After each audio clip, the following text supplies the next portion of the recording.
नमस्कार विद्यार्थी मित्रांनो, तर माझ्या YouTube चॅनलमध्ये मी तुमचं सहर्ष स्वागत करीत आहे. तर तुमच्यासाठी एका महत्त्वपूर्ण विषयावरती व्हिडिओ घेऊन आलो आहे. तो म्हणजे SRPF ग्रुप 4 जे नागपूरचं आहे, तर त्याची मैदानी चाचणीचा जो निकाल आहे तो लावण्यात आलेला आहे. तर ही यादी प्रसिद्ध करण्यात आलेली आहे. तर तुम्हाला दाखवतो की ही यादीमध्ये यांनी सूचना काय दिलेल्या आहे.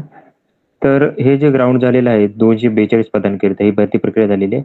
तर याच्यामध्ये जर बघाल तुम्ही तर 19/6 ते 5/7/2024 या कालावधीत यांचं काय झालेलं आहे की ग्राउंड झालेलं आहे विद्यार्थ्यांची आणि एकत्रित यादी ही प्रसिद्ध करण्यात आलेली आहे.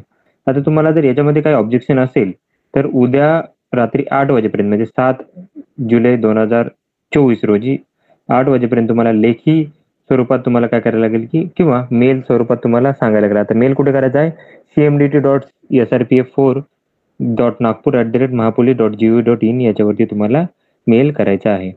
आता ही टोटल यादी आहे. आता इथे याच्यामध्ये तुम्हाला काय केलं की रँकनुसार यादी दिलेली नाही आहे. तर मी रँकनुसार केलेली आहे.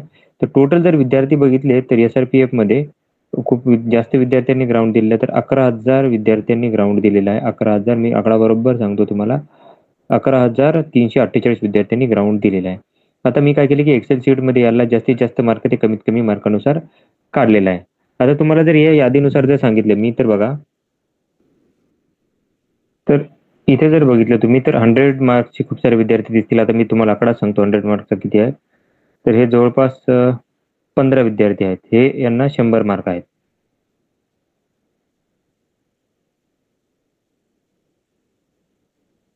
त्याच्यानंतर जर पुढे जर गेलो आपण, थोडासा मी हा करतो याला चेंज आणि आपल्याला इथं लिहितो की किती मार्काचे किती विद्यार्थी आहेत ते. तर बघा 100 मार्काचे विद्यार्थी मी परत सांगतो तुम्हाला मी 100 मार्कांचे विद्यार्थी आहेत. 15 विद्यार्थी आहेत जे की 100 मार्काचे आहेत. 100 मार्क 15 विद्यार्थी आहेत. त्याच्यानंतर पुढे जर गेलो तर 98चे खूप सारे विद्यार्थी आहेत. 98चं जर बघितलं तुम्हाला तर हा आकडा 98चा आहे. एक मिनिट, तुम्हाला दिसतील जवळपास 7 विद्यार्थी आहेत. 98 वाले 7 विद्यार्थी आहेत. त्याच्यानंतर 97 मार्काचे बघा, 97 मार्काचे तर तुम्हाला जर पाहिलं तर 97 मार्काचे जास्त दिसत आहेत 98 पेक्षा. आणि हेच विद्यार्थी कट ऑफ डिसाईड करतील.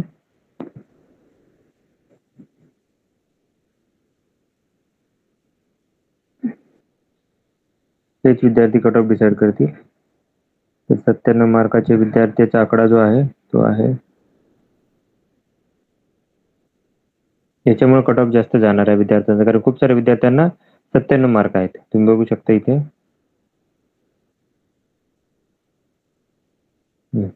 तर 192 विद्यार्थी आहेत. 192 विद्यार्थी आहेत, त्यांना 97 मार्क आहेत.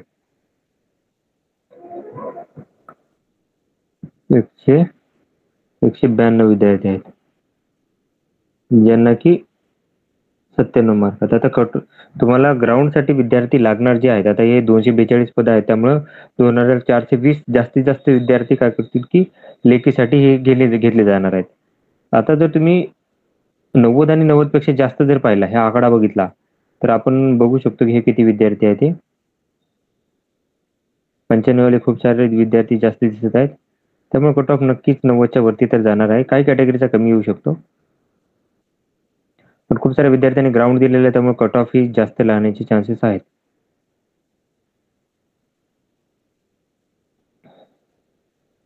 बघा इथं 90 आणि 90 पेक्षा जास्त जर बघितले तर हे विद्यार्थी आहेत 2800, बरोबर 2800 विद्यार्थी आहेत हे की 90 ते 100च्या दरम्यान आहेत. आता विचार करा की 2800 विद्यार्थी आहेत जे की 90 आणि 90 पेक्षा वरती आहेत. म्हणजे तुम्हाला पाहिजे 2420 विद्यार्थी, त्यातले जर बघितलं 28 विद्यार्थी 90 पेक्षा जास्तच आहेत. त्यामुळे कट ऑफ नक्कीच काही कॅटेगरीचा आहे तो 90-95च्या पुढेही जाणार आहे.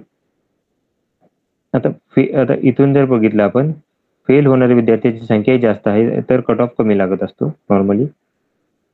फेल शून्यवालेही खूप सारे दिसत आहेत इथे. तर ज्या विद्यार्थ्यांना 49 मार्क आहेत ते सगळे फेल, 50 पेक्षा कमी सगळे आहेत ते सगळे फेल होत आहेत.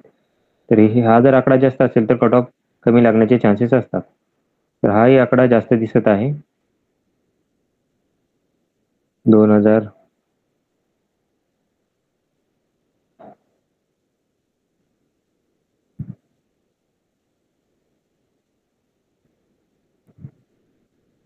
50 पेक्षा कमी. तर हे सगळे फेल विद्यार्थी आहेत. तर 2590 विद्यार्थी फेल आहेत. बरेच विद्यार्थी फेल झालेले आहेत. अशा प्रकारे बघितलं तर 2590 विद्यार्थी फेल झालेले आहेत. तर आपला जो कट ऑफ आहे, आता कट ऑफ बद्दल बोलायचं झालं तर आता इथं कॅटेगरी मेन्शन नाही केलेली, हरकत नाहीये. बट कट ऑफ सांगायचं झालं तर नक्कीच 90च्या वरती कॅटेगरीचा जाणार नाही आहे. सगळ्या कॅटेगरीचा सांगता येणार नाही, पण मॅक्झिमम कॅटेगरीचा तुम्हाला 90च्या वरती तुम्हाला कट ऑफ भेटेल. आता इथे विद्यार्थ्यांची कट हे नसल्यामुळे आपल्याला ते सांगता येत नाही. बट मी तुम्हाला सांगेल की ओपनसाठी जो आहे तो कट ऑफ नक्कीच जो आहे तो 95च्या पुढे जाणार आहे. 95च्या पुढे राहणार आहे. हा ओपनचा कट ऑफ राहणार आहे.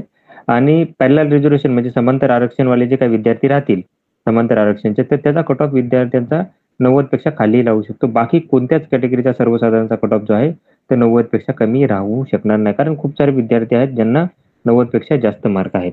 तर ही शीट तुम्हाला मी माझ्या टेलिग्राम चॅनलवरती देऊन देतो. तर अशाच महत्त्वपूर्ण माहितीसाठी आणि अपडेटसाठी माझ्या चॅनलला सबस्क्राईब करा, व्हिडिओला लाईक करा आणि माहिती मित्रांसोबत शेअर करा. धन्यवाद.